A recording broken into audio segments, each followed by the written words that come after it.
Hello guys, welcome to our channel. నేను మీ తేజ. అయితే మూసీ నది పక్కన ఉన్న హైడ్రా బాధితులకి మొత్తానికి చంచలగూడలో అయితే కొన్ని ఫ్లాట్స్ని అయితే ఇచ్చారు, డబుల్ బెడ్రూమ్స్. సో మరి ఇప్పుడైతే మనం అక్కడికి వచ్చాం.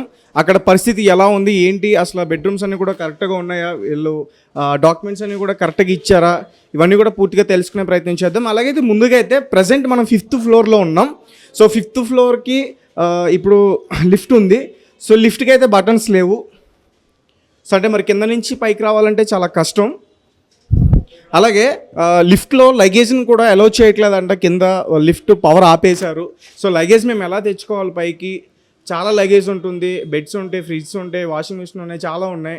అలాగే పెద్దవాళ్ళు ఉన్నారు, ఏజ్డ్ పర్సన్స్, వాళ్ళందరూ మెట్లెక్కి ఎలా వస్తారు? ఇప్పుడు మనం ప్రజెంట్ 5th ఫ్లోర్లో మాత్రమే ఉన్నాం. ఇంకా 6th, 7th, 8th, 9th వరకు కూడా వీళ్ళందరికీ ఇచ్చారు. 5th నుంచి 9th వరకు వీళ్ళకి ఇవ్వడం జరిగింది. ప్రస్తుతం అయితే 5th ఫ్లోర్లో 501 ఒక ఫ్లాట్కి అయితే వెళ్దాం. ఒకసారి లోపల చూద్దాం, లోపల పరిస్థితి ఎలా ఉంది మొత్తం కూడా. ఇది ఎన్ని గజాలు, ఎన్ని కూడా పూర్తిగా తెలుసుకునే ప్రయత్నం చేద్దాం. సో ఇప్పటికైతే వీళ్ళెవరు కూడా ఇంకా ఇవన్నీ కూడా పెట్టుకోలేదు. సో ఇంకా పాపం ఈ రోజే వచ్చినట్టున్నారు, మొత్తం కూడా సెట్ చేసుకుంటున్నారు. ఇంకా ఉన్నాయన్నా చాలా, ఇంకా 2 పనినే పెద్ద. ఎంతమంది ఉంటారు మీ ఫ్యామిలీ? 19 మెంబర్స్. 4 ఫ్యామిలీనే మాది. ఓకే, అందరూ కూడా ఇదే ఇల్లులో ఉంటారా? ఇంకా ఉన్నాయి. నువ్వే మాకు కిరాయి కూడా డబ్బులు లేవు చెప్తున్నా కదా అన్న. అట్లా అయిపోయింది మాకు. చూడు ఇంకా రాలే, ఇంకా కావాలా? ఓకే, మొత్తం అంటే 2 ఫ్యామిలీ కూడా రాలేమే నుంచి. 2 ఫ్యామిలీ లగేజ్ మాత్రం వచ్చింది, కొంచెమే వచ్చినాయి. అప్పుడు దాకా నుంచి చూడు ఇంతనే మొత్తం నీకే మొత్తం చేసుకోండి, అర్థమవుతుంది. రైట్, ఒకసారి అంటే ఇక్కడ చూస్తే మనకు అర్థమవుతుంది ఇక్కడ సిచ్యువేషన్. ఈ గదులు కూడా చాలా చిన్నగా ఉన్నాయి. సో అంటే ఖచ్చితంగా అడ్జస్ట్ అవ్వాలి, ఎందుకంటే సిచ్యువేషన్ అలాంటిది కాబట్టి ఇలా ఖచ్చితంగా అడ్జస్ట్ అవుతారు. కానీ మొత్తం ఇక్కడే ఇలా అడ్జస్ట్ అవ్వడం ఉండడం అనేది కష్టం అని చెప్పేసి చాలామంది చెప్తున్నారు. అలాగే మరి ఇక్కడ పవర్ ఉందా లేదా, వాటర్ కరెక్ట్గా వస్తుందా లేదా, ఒకసారి అది కూడా నేను చూపించే ప్రయత్నం చేస్తా. ఒక నిమిషం, ఇది కిచెన్ అనుకుంటా. సో కిచెన్ కూడా బాగానే ఉంది. ఈ ఫ్లోర్లో అయితే కొంచెం వాటర్ వస్తున్నాయి, కానీ నాకు కొంతమంది పైన వాటర్ రావట్లేదని చెప్పారు. సో అంటే ఈ ఫ్లోర్లో వాటర్ వస్తున్నాయి, కానీ కొంతమంది నాకు కింద నేను మాట్లాడుతున్నప్పుడు వాటర్ రావట్లేదు, చాలా ఇబ్బందిగా ఉంది అని చెప్పేసి అంటున్నారు. సో ఇటు సైడ్ కూడా చూద్దాం ఒకసారి. సో ఇది 2వ బెడ్రూమ్, ఇది వీళ్ళకి ఇచ్చిన దాంట్లో 2వ బెడ్రూమ్. వాటర్ వస్తున్నాయి కానీ వాటర్ రావట్లేదు అని చెప్తున్నారు. ఒకసారి 6th ఫ్లోర్లో ఎలా ఉందో నేను చూసి వస్తాను. సో ఓకే, వాటర్ నుంచి డైలీ కింద పోవాలంట. ఇంకా అదే కూడా వాటర్ కూడా తీసుకొస్తలేవు కదా మేము. ఓకే, లిఫ్ట్ అయితే ప్రెసెంట్ ఆపేసినారు. ఏమైనా వచ్చిన తర్వాత ఆపేశారు లిఫ్ట్, ఆపేసినారు. మేమే వస్తే తీసుకోపో, ఏం చేయాలా, నా అవసరం నీకే అవసరం, నాకే చెప్తున్నారు. ఇంకా నీకే అవసరం నాకే అవసరం చెప్తున్నాయి. గమ్ముడైనా మేమే చూస్తున్నాం కదా అప్పటి నుంచి. చెప్పండి. రైట్. సో అంటే చాలా ఇబ్బంది పడుతున్నారు. మార్నింగ్ బ్రేక్ఫాస్ట్ కూడా చేయలేదు. ఎర్లీ మార్నింగ్ ఈ హైడ్రాకి సంబంధించిన అధికారులు ఎవరైతే ఉన్నారో వాళ్ళు ఎర్లీ మార్నింగ్ వచ్చారు. అంటే స్ట్రిక్ట్ యాక్షన్ తీసుకోండి మీరు. ఎందుకంటో మేము కర్జా చేసుకొని ఇల్లు కట్టినాం. మాకే కర్జా చేసి ఇల్లు కట్టినాక మేము ఎంత అయినాయి, 25 lakhs అట్లా అయింది మాకే ఇల్లు కట్టిన. ఏమైంది, మొత్తం పోయింది. ఎవరికి ఇవ్వాలా మేము డబ్బులు? వాళ్ళకి చెప్పినాం ఇట్లా అయిందంటే మేమేం చేయాలా, వాళ్ళు కూడా చెప్తున్నారు. మేము ఎట్లా ఇచ్చినా అట్లనే ఇచ్చేసి నా కూడా డబ్బులు అంటే ఓకే రాబోయని మేము కూడా గమ్ముడని. మాకు ఇల్లు డబ్బులు ఏమైనా ఇచ్చేసాను అన్న మీరు మాట్లాడే ప్రయత్నం చేస్తాం. సో అంటే మేము అక్కడ ఏదైతే ఇప్పుడు హైడ్రా అటాక్కి గురైందో దాదాపు దాన్ని కట్టడానికి మేము 12 లక్షల వరకు కూడా ఖర్చు పెట్టాం. 12 లక్షలు మాకు అప్పు ఉంది. సో ఇంకా తీరుస్తూనే ఉన్నాం, అది కూడా తీరలేదు. ఇట్లాంటి టైంలోనే ఇలా అటాక్ చేశారు. ఇప్పుడు మా అప్పు మేము ఎలా తీర్చాలి, మాకు పైసలు ఎక్కడి నుంచి వస్తాయి, అలాగే మేము ఆటో నడుపుకుని డైలీ జీవనాధారం సాగిస్తూ ఉంటాం. ఇలా సడన్గా ఇప్పుడు ఒక్కసారిగా అంత పెద్ద అమౌంట్, ఓకే, అంత చాలా ఇబ్బంది ఉంది. మరి ఆ డబ్బులన్నీ కూడా మేము ఎలా కట్టుకోగలుగుతాం? అలాగే ఇక్కడ ఈ డబుల్ బెడ్రూమ్లో 19 మెంబర్స్ ఎలా ఉంటారంటూ కూడా ఈ ఫ్యామిలీ అడగడం జరుగుతుంది. సో ఇప్పటివరకు అయితే నేను 5th ఫ్లోర్ గురించి మాట్లాడాను. ఒకసారి నేను 6th ఫ్లోర్ కూడా చూపించే ప్రయత్నం చేస్తా. సో 6th ఫ్లోర్కి వెళ్తా. ఒకసారి 6th ఫ్లోర్ కూడా చూద్దాం. అక్కడ పవర్ కానీ వాటర్ కానీ అన్నీ కరెక్ట్గా వస్తున్నాయా రావట్లేదా ఒకసారి అక్కడ కూడా చెక్ చేసే ప్రయత్నం నేను చేస్తా. నేను 7th ఫ్లోర్కి రావడం జరిగింది. ఒకసారి ఇక్కడ వాటర్ వస్తున్నాయా లేదా మనం చెక్ చేద్దాం. ఇక్కడైతే వాటర్ రావట్లా. నాకు కింద కనిపించినప్పుడు ఒక లేడీ మాట్లాడింది, అన్న మేము 5th ఫ్లోర్లో ఉంటున్నాం, వాటర్ రావట్లేదు. మా అబ్బాయి వాష్రూమ్కి వెళ్ళిండు, వాటర్ లేవు, పైన ట్యాప్లో వస్తాయి కావచ్చు అనుకున్నాం. తను చాలా ఇబ్బంది పడ్డాడు. మళ్ళీ వాటర్ తెచ్చుకోవడానికి మేము దాదాపు 8 ఫ్లోర్లు కిందకి దిగి వెళ్ళాము. మళ్ళీ అక్కడ వాటర్ బకెట్తో తెచ్చుకొని మళ్ళీ పైకి 8 ఫ్లోర్లు ఎక్కుకుంటూ వచ్చామన్నా. ఇది చాలా కష్టంగా ఉంది. పొద్దున్న నుంచి కూడా మేము అన్నం తినలేదు, బ్రేక్ఫాస్ట్ చేయలేదు, బ్రష్ కూడా ఇంకా చేయలేదు. ఇది మా ఈరోజు పరిస్థితి అని కూడా వాళ్ళందరూ కూడా నాకు చెప్పారు.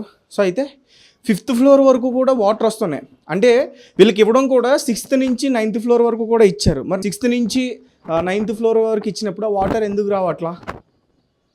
పవర్ ఎందుకు, లిఫ్ట్కి సంబంధించింది ఎందుకు ఆపేశారు? మరి వాళ్ళందరూ పైకి ఎలా వస్తారు? అలాగే దీనికి సంబంధించి ఈ ఫ్లాట్స్కి సంబంధించి నిన్న కూడా ఒక గొడవ జరిగింది. కొంతమంది మాకు ఇచ్చారంటూ ఫ్లాట్లు, ఇది మాకు ఇచ్చారంటూ కూడా మీరే వాళ్ళకి ఎలా ఇస్తారంటూ కూడా వాళ్ళు డైరెక్ట్గా ఇప్పుడు పాపం ఎవరైతే హైదరాబాదుతులు వచ్చారో వాళ్ళపైన డైరెక్ట్గా అటాక్ చేయడానికి వచ్చారు. నిన్న ఇక్కడ తీవ్రమైన ఉద్రిక్త నెలకొంది. పోలీసులు మొత్తానికి దాన్ని అదుపు చేశారు, లాఠీ చార్జ్ కూడా చేశారు. అసలు ఎందుకు ఈ ప్రజలకి ఇంత కష్టం? వాళ్ళు ఏం పాపం చేశారు? మేము ఏం పాపం చేసామని కూడా వాళ్ళు అడుగుతున్నారు. లక్షల లక్షలు పోసి మేము ఎంతో కష్టపడి ఇల్లు కట్టుకున్నాం. అలాంటిది ఈరోజు ఇల్లు పోయే, మా పరువు పోయే, రోడ్డు మీదకి వచ్చేసాం. వీళ్ళు ఇచ్చిన ఇల్లు మాకు ఏమాత్రం సరిపోవట్లేదు. మాకు ఇంకా మంచిది కావాలనుకుంటే మేమే దరఖాస్తు పెట్టుకునే వాళ్ళం, డబుల్ బెడ్రూమ్.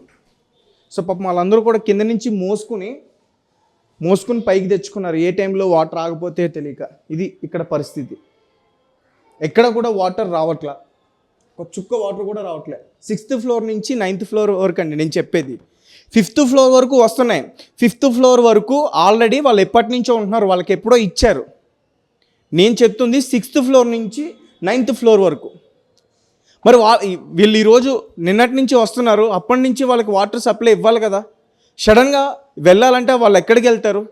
ఆడబిడ్డలు వాళ్ళు ఎక్కడికి వెళ్తారు? సడన్గా వాష్రూమ్కి వెళ్ళాలంటే వాళ్ళు ఎక్కడికి వెళ్తారు? కింద ఇదే చెప్తున్నారు, అన్న మా నాన్నమ్మ గారికి 65 ఇయర్స్ అన్న, మేము వాష్రూమ్కి వెళ్ళాలంటే ఎక్కడికి వెళ్ళిద్ది అని చెప్పేసి వాళ్ళు అడుగుతున్నారు. దానికి అసలు ఏం సమాధానం చెప్పాలి? దీనికి అసలు ఎవరు సమాధానం చెప్తారు? ఒక హ్యాండిక్యాప్డ్ అతనికి సరిగ్గా కాలు లేదు, పూర్తిగా కనిపిస్తున్నాడు.